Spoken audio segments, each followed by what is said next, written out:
Baik, Assalamualaikum warahmatullahi wabarakatuh. Perkenalkan nama saya Ilham Setifian, NPM 0031. Di sini eh, saya ingin menjelaskan tugas atau proyek UAS dari analisis multivariat terkait menganalisis pengaruh transformasional leadership terhadap employee retensi, yang mana nanti akan menggunakan organizational citizen behavior sebagai mediasi dan komunikasi sebagai variabel moderasi.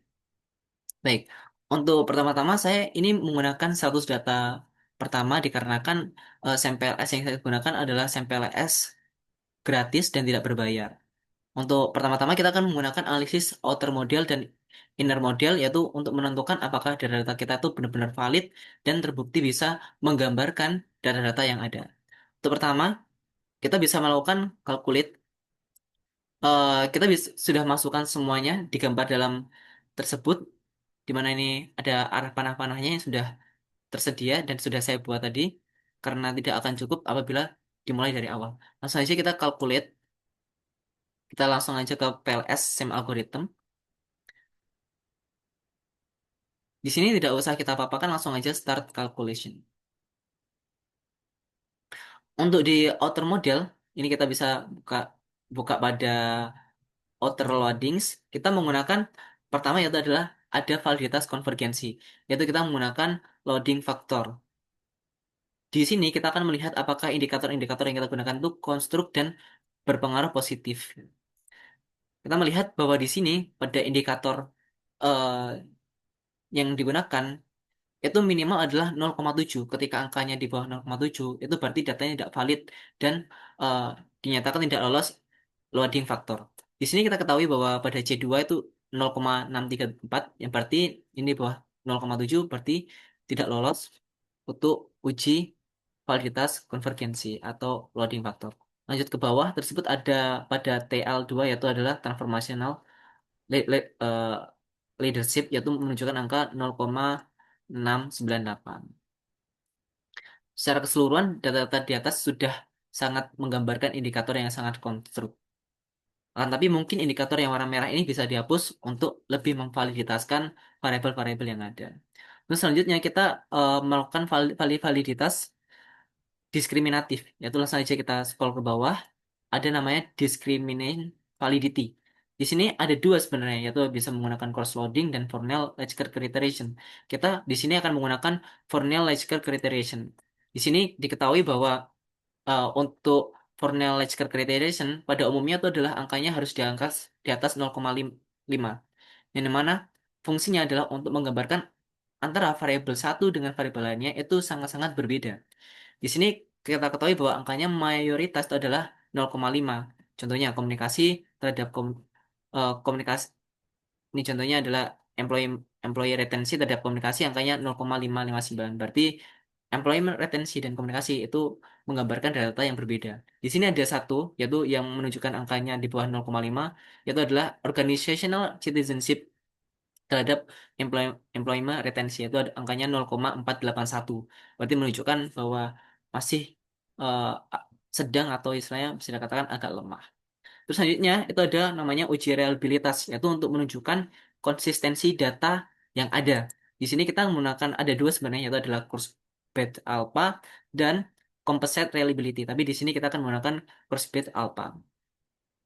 Untuk Kurzgesagt Alpha sendiri itu pada umumnya datanya itu minimal 0,7, di atas 0,7.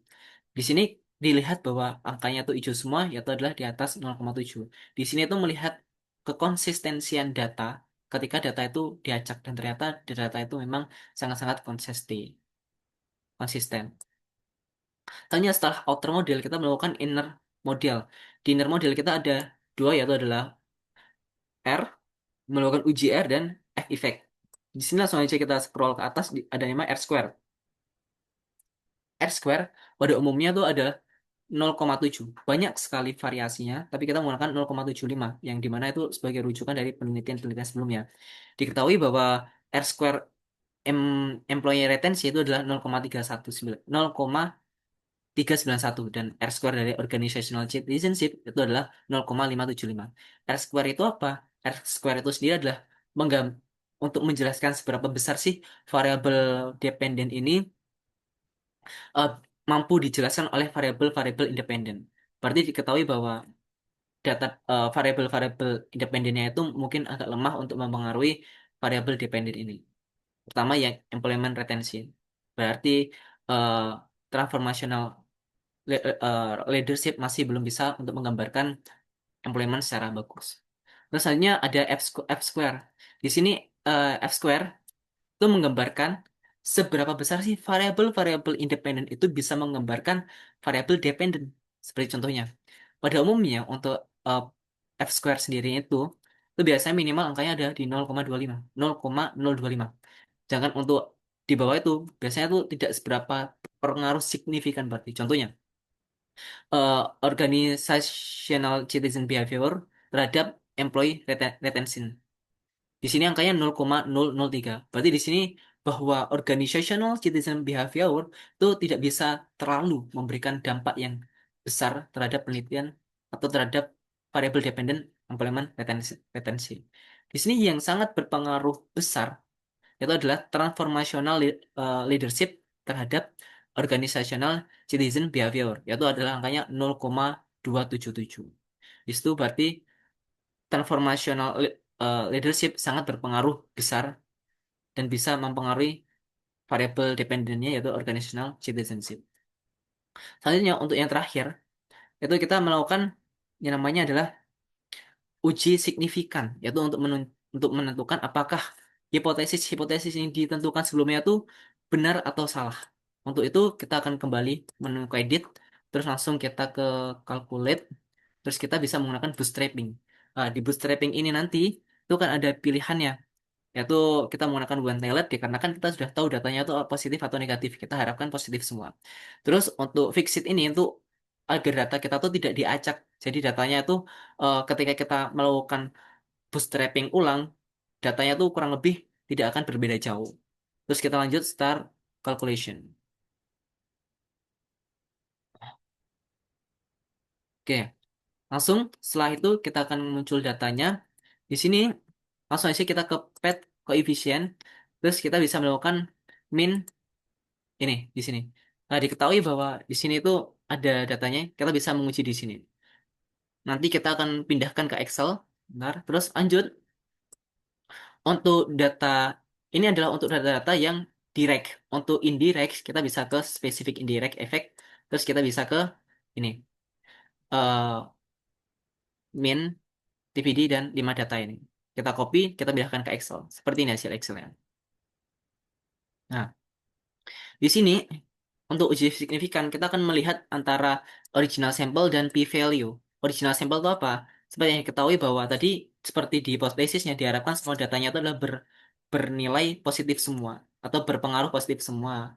Dan terus untuk p-value-nya, itu untuk menilai apakah benar-benar eh, si data tadi itu memberikan dampak yang besar terhadap variabel dependennya. Contohnya, di sini ada, eh, kita lihat dulu dari H1. H1. Kita fokus ke direct eh, effect dulu. H1 itu transformational leadership berpengaruh terhadap organizational citizenship. Benar, berpengaruh positif.